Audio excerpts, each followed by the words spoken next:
Então, bom dia. Já estava a pensar que não havia cor do dinheiro, não é? Desculpa, deixa-me só tirar aqui o som da televisão. Ehm,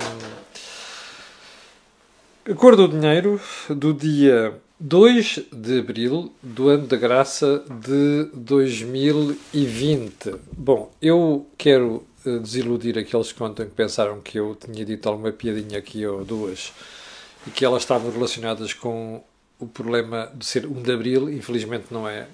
Há situações em que não temos grandes notícias para dar e isso é aquilo que nós estamos a viver neste momento. Já agora, deixe-me só dizer que ainda não tenho certeza se vai haver uma segunda edição do Think Tank esta semana. Vai depender muito daquilo que acontecer entre hoje e amanhã, porque eu acho que há medidas que estão para ser tomadas. Lembra-se que eu tinha dito isso ontem. Vinham aí novidades, e as novidades, que uma parte delas pelo menos foram aquelas que você viu ontem a propósito do novo decreto do estado de emergência, e que é assunto que nós vamos falar daqui a bocadinho, vamos comentar com algum detalhe, mas aguardo por outras medidas e, portanto, vamos ver se sucede até amanhã. Se acontecer até amanhã, o Joaquim Aguiar e o Jorge Marrão estarão convocados para vir aqui, quer dizer, à distância, analisar a situação, a situação e as medidas que tenham a ser tomadas. Bom, vamos então ao período antes da ordem do dia para comentar várias coisas. Olha, a primeira, não, antes de irmos ao período antes da ordem do dia, desculpe lá. Só uma explicação. Eu não comecei exatamente às 8 porque por problemas de comunicações apenas. Foi essa a razão. Deixa-me mostrar-lhe aqui a manchete do meu jornal, do Jornal de Negócios, que é para você perceber como é que a situação está a ficar. Ok? Eu vou só dar aqui alguns números para você perceber a gravidade do problema. Gravidade que eu acho que há gente no governo que não está a perceber, sinceramente, e também estou a estranhar cada vez mais aquela previsão. Já lhe disse na altura, na semana passada, e vou voltar a dizer. Estranho muito a previsão que o Banco de Portugal apresentou na semana passada para o crescimento da economia, ou melhor, para a queda da economia. Acho que é demasiado simpática e eu suspeito que com o decorrer das próximas 2 semanas eles vão perceber isso. Vamos lá então à economia. Travão no tráfego aéreo, 92% de queda. Transporte de passageiros, 80% de queda. Tráfego nas autoestradas cai 75%. Venda de automóveis cai 56,7%. Venda de combustíveis, um tombo de 50%. Isto, se somarmos a outros indicadores, alguns quase empíricos que vão surgindo, dando-nos uma ideia do problema que a gente tem nas mãos neste momento e a necessidade de atuar depressa. Eu volto a dizer isto. Eu sei que há algum conjunto de fofinhos que está sistematicamente aqui a insultar e a criticar as críticas que se fazem. Das duas, uma. Ou são tão adeptos do governo que não aguentam rigorosamente nada, ou então não são empresários. E eu gostava de ver esta gente no desemprego. Porque quando eles estiverem no desemprego vão acordar, percebe? Pronto. É só para aqueles idiotas que não têm outro nome, que às vezes vêm para aqui insultar porque se faz críticas e o diabo 4. Os jornalistas não servem para bajular, servem para explicar o que não está bem e como é que devia ser feito. Capiche? Se não percebem isso, procurem uma janela ao lado. Não é aqui que vão encontrar fretes a governo, nem este nem nenhum. Nem de esquerda, nem de direita. E se não são capazes de pensar e usar a cabeça, já deviam ter percebido que aqui se critica a esquerda e critica-se a direita. Bom, vamos então ao primeiro ponto. O Banco Central Europeu não está a achar graça nenhuma ao facto de alguns bancos insistirem em distribuir dividendos relativos ao exercício de 2019. Bom, qual é a apreciação que se pode fazer disto? Palmas. Se você tem pela frente uma situação que nunca viveu e que os bancos nunca passaram por ela, se você tem pela frente uma situação em que os bancos podem precisar até de fazer aumentos de capital nos próximos anos, se você tem pela frente uma situação em que vai ter perdas, qual é a medida sensata a seguir? É criar buffers, é criar tampões, é criar fundos de reserva para essa situação.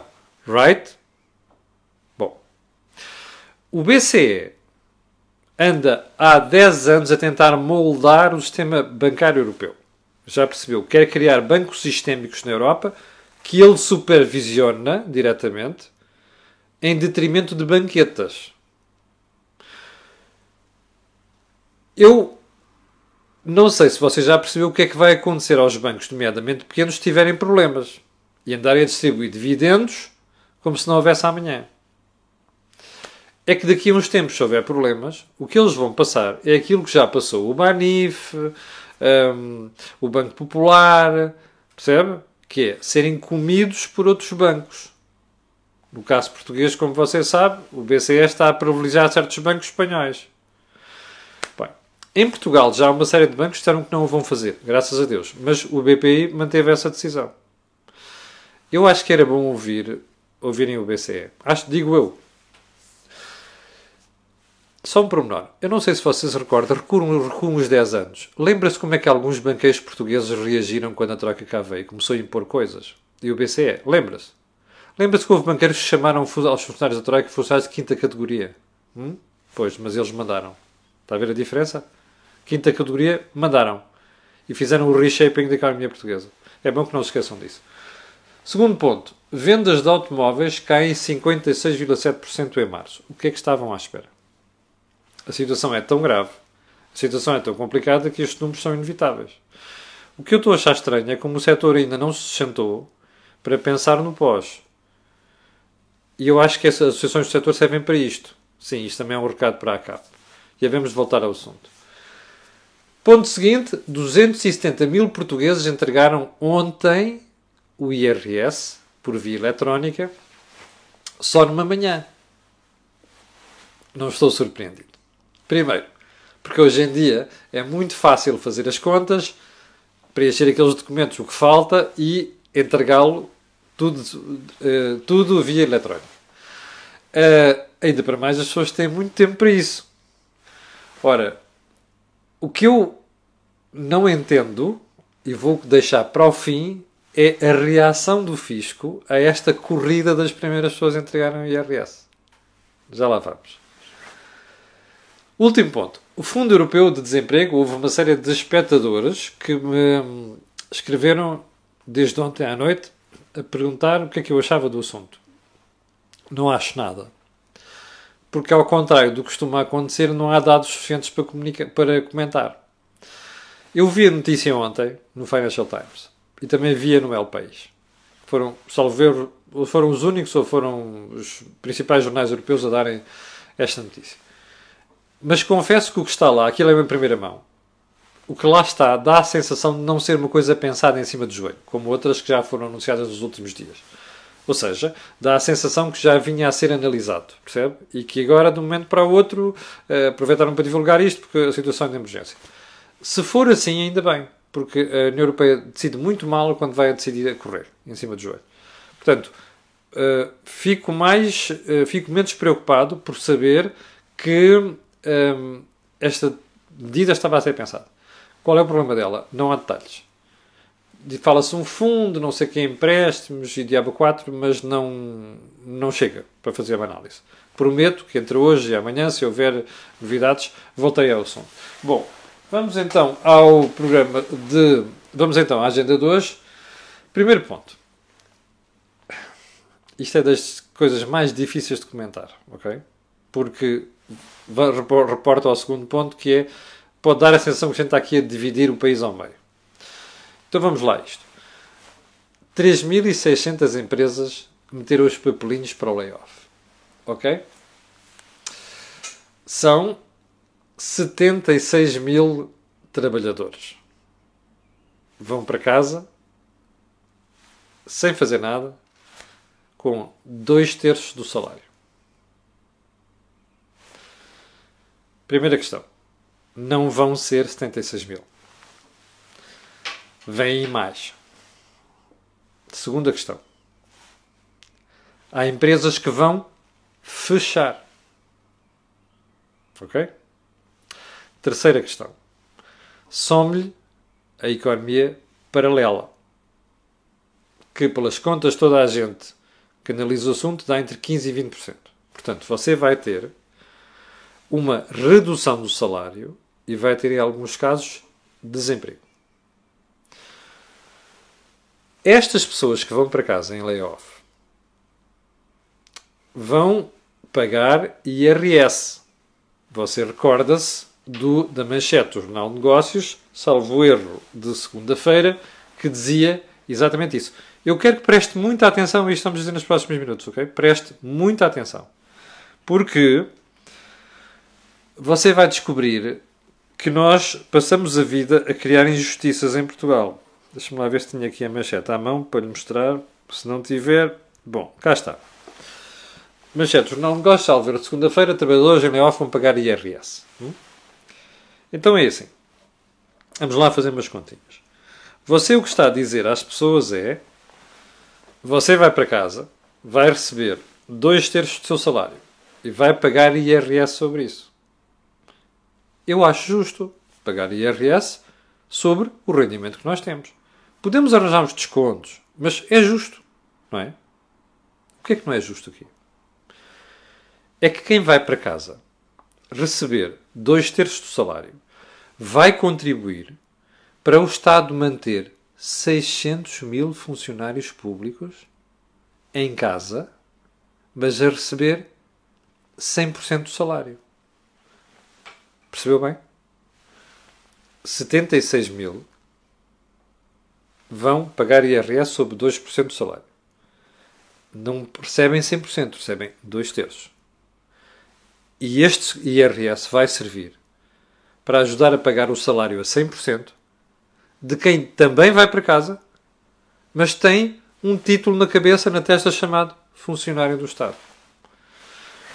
Você acha isto justo? Eu não acho. Acho muito estranho duas coisas.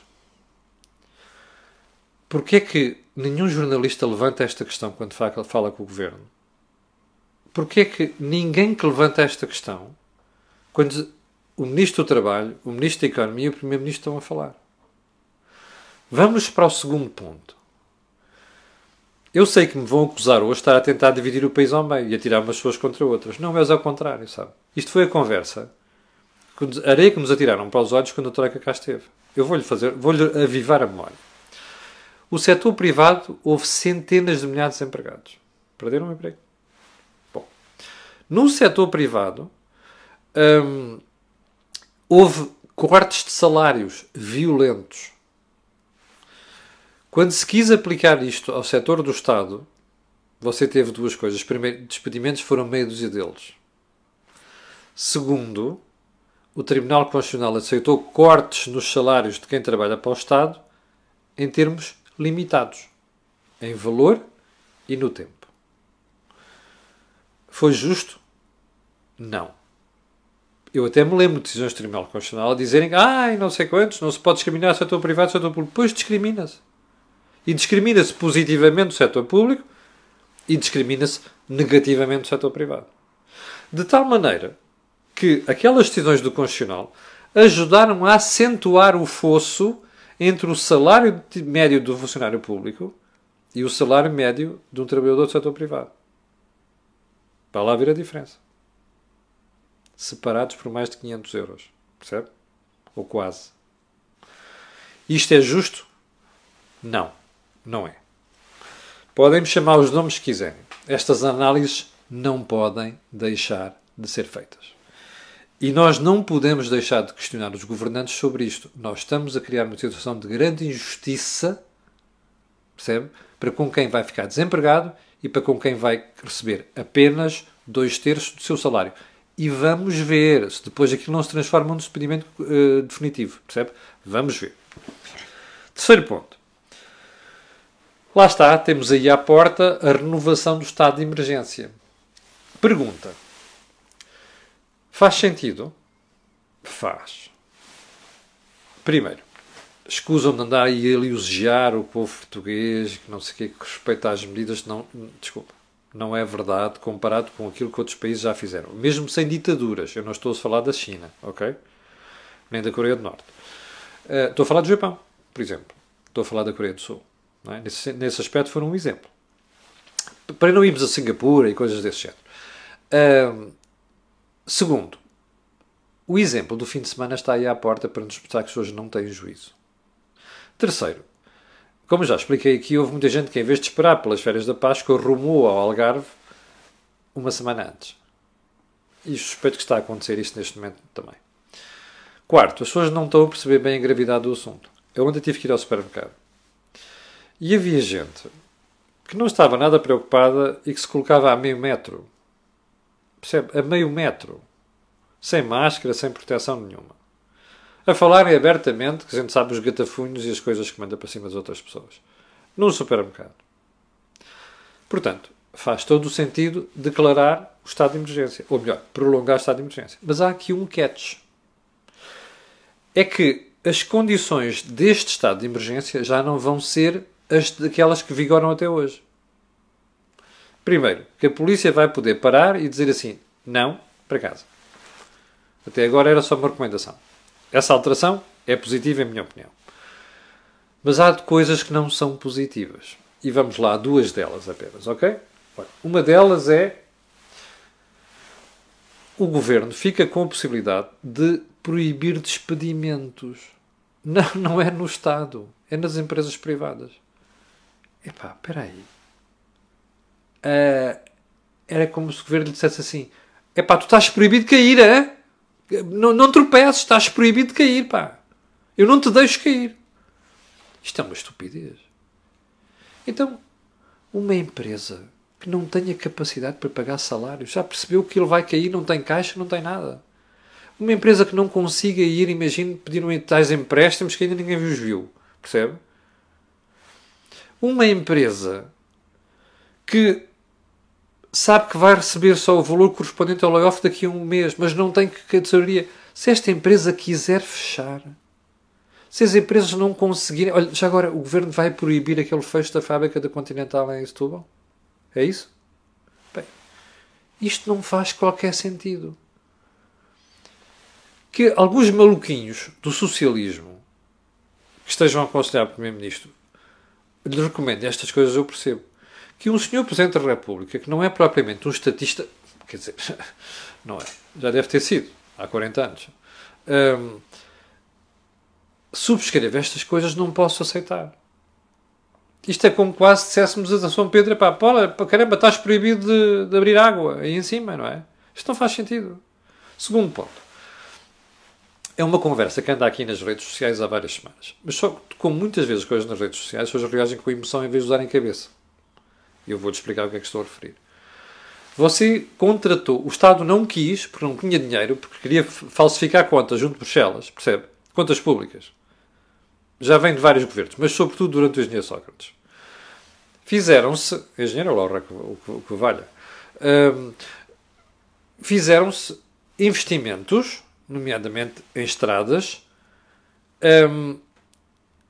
porque o Estado não os queria fazer. Então, entregou-se a privados, Project Finance, está a ver? Vocês façam. E depois ficam com umas rendas. Nos contratos celebrados, houve alguém que disse assim, atenção, há aqui um risco de tráfego. Se baixar abaixo de certo valor, o Estado tem de compensar. Isto foi aceito pelo Estado. Agora que isto aconteceu, que as empresas podem pedir isso, anda muita gente, ai Jesus, ai Jesus.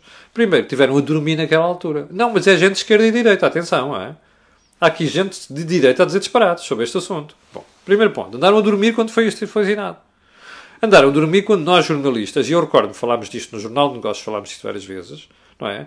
Se relatou para esta situação. Andaram a dormir. À típica portuguesa. Acordaram agora, foi? Segundo ponto. O que é que nós estamos a dizer?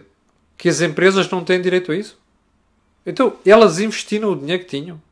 E agora não podem ter o retorno desse dinheiro? Desse investimento? É isso que estamos a dizer às pessoas? Bom, estamos a pôr jeito.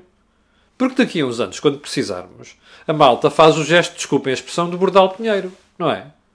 É isto que nós estamos a dizer. O que nós podemos dizer às empresas é assim, meus senhores, vamos tentar limitar isto, é uma situação de emergência. Mas isto é uma conversa que tem de ser feita ao Estado. Não pode dizer assim no estado de emergência, a gente agora vai proibir que haja indemnizações por causa disto. Não pode ser. Isto é desrespeitar um contrato. E quando nós desrespeitamos o contrato, sujeitamos mais tarde.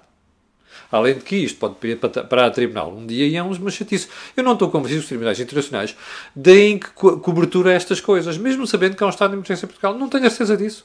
Bom, ponto seguinte. Faz sentido, outro ponto negativo, faz sentido o Estado dizer que com o estado de emergência pode controlar preços. Controlar preços? Mas espera aí. A gente quer ficar sem bens? O que nos estão a dizer é assim, imagina de hoje para amanhã, o Estado se chateia e diz, pá, aqueles gajos estão a especular, mete lá azeite. Uma coisa é pôr lá azeite. Outra coisa é dizer às empresas, assim, autoritariamente, você não mexe nos preços, porque eu não deixo. É estado de emergência. O que é que vai acontecer? Não se produz. Não se produz, percebe? Porque o mecanismo de formação de preços é uma coisa rapidíssima. O Estado não tem nem lucidez, nem rapidez para tomar decisões. Imagina o seguinte. Você vende um produto, mas recebe-o de fora. Se de fora já vem caro, você faz o quê? Você vai pôr o preço mais baixo, que é para fazer o frete ao Estado. Isto não tem ponta para onde se pegue. Não é assim que se gera a economia. Isto é a tradição maluquinha daqueles socialistas dos anos 70. Que também há direita, percebe? Não é só à esquerda, a direita também.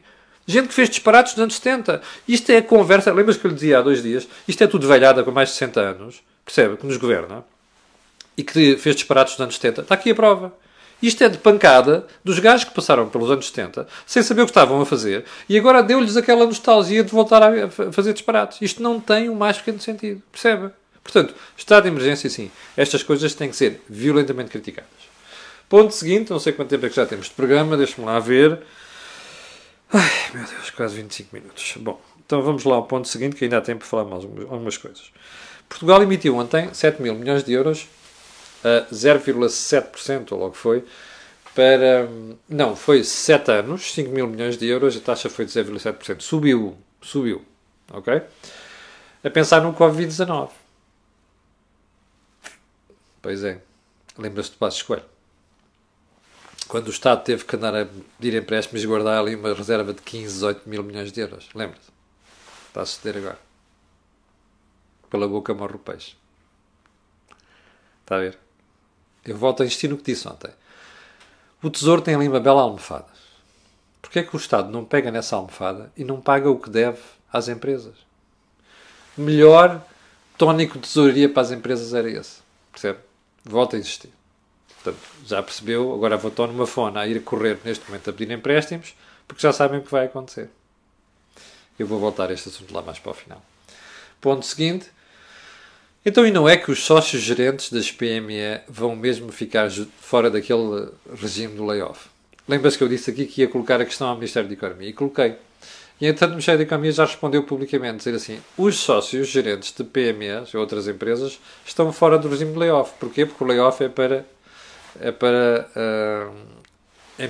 empregados. Ou seja, é o empregador que aplica ao empregado. Quer dizer, eu adoro estas, a sério. Aí, o governo mudou a lei do layoff nas últimas semanas porque não se aplicava. Não podia ter mudado isto. A resposta do Ministério da Economia, ao layoff aplica-se outras medidas.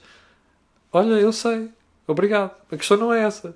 A questão é, porque é que não se mudou a lei para dizer assim, naquelas empresas onde o dono ou o acionista principal é trabalhador, além de ser o diretor-geral, que acontece muito em pequenas empresas e microempresas, esse regime aplica-se também aos sócios-gerentes.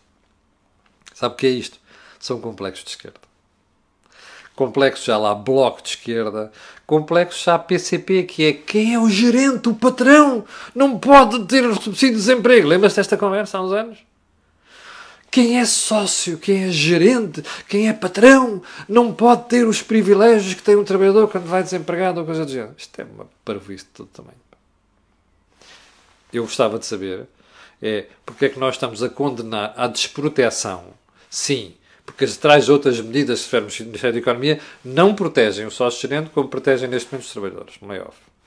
Eu não percebo, vou repetir, porque é que nós estamos a desproteger sócios gerentes de pequenas empresas e microempresas, percebe? Em detrimento de outros trabalhadores. Não é aceitável complexos de malucos em 2020. Percebe? Não é aceitável. Ponto seguinte, isto hoje está a correr bem, ver se não abusamos do tempo hoje. 6.000 pessoas em direto, obrigado pelo seu apoio. Portugal é dos poucos países que não aliviou o IRS. Aquela manchete do Jornal de Negócios que percebi há bocadinho. Ouviu bem? Lembra-se? Acabou a austeridade, não sei quantos. Há países neste momento onde o IRS foi mais aliviado do que em Portugal. Percebeu? Não quer falar sobre isso? Fofinhos, não querem falar sobre isso? Ou o pessoal que passa o tempo a bajular o governo, não querem falar sobre isso? Eu acho que valia a pena. Sabe porquê? Que é para não ficarmos todos com a impressão que há gente em Portugal que comenta só para fazer fretes ao governo. Ok? Só para fazer fretes a quem está no poder. Eu, por exemplo, gostava de saber, se não fosse António Costa o Primeiro-Ministro, o que é que os comentadores em geral teriam dito do facto de ele ter ido a um programa de entretenimento num momento destes. Eu gostava de saber. Imagino que era outro Primeiro-Ministro. Nomeadamente direito. Você acha que o país tinha ficado sereninho como ficou ontem, sem ninguém criticar nada nem dizer nada? Bom. Eu ia para a frase da semana, mas já não vou. Vou deixar a frase da semana, esta e outra que não falei ontem, para amanhã, porque não quero estar a abusar de tempo. Já agora só uma coisa. A esmagadora maioria do poll que eu fiz aqui ontem, as pessoas disseram não, mantenha a cor do dinheiro às 8 da manhã, se faz favor, porque nós não estamos de férias. Tem toda a razão. Portanto, a cor do dinheiro vai continuar às 8 da manhã. Quero agradecer às 6.000 e poucas pessoas que estão em direto. Quero pedir a essas pessoas e a outras aquilo que peço sempre, que é colocarem um gosto e fazer partilha nas redes sociais, porque aquilo que eu ouvi aqui não houve em mais sítio nenhum. Obrigado, com licença, e até amanhã às 8. Hey, let's be careful out there. Até amanhã às 8. Bom dia, com licença.